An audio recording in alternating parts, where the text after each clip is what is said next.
Oh, hello, ladies and gentlemen. It's me. It's Z Rice Films. Today we're going to be doing another unboxing. That's right. We have cats versus pickles. We have a pickle cat right here in our hands.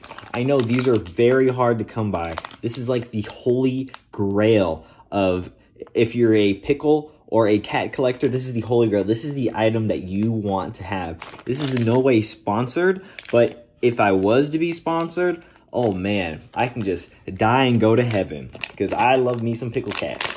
I really do. They're cute and cuddly and furry and funny. But let's see what we got here because there's a million different kinds. We got Mr. Ice Cream Man Pickle. He's not a cat. He's a pickle. Sometimes you get a cat. Sometimes you get a pickle.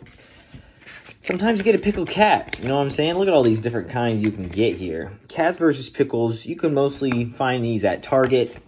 No, these are very hard to find. These are rare. I'm actually going to be selling this on my Whatnot page for $35 million. So if you want to get an advance on that, send me a DM. $35 million for this pickle cat right here. See ya. Bye-bye.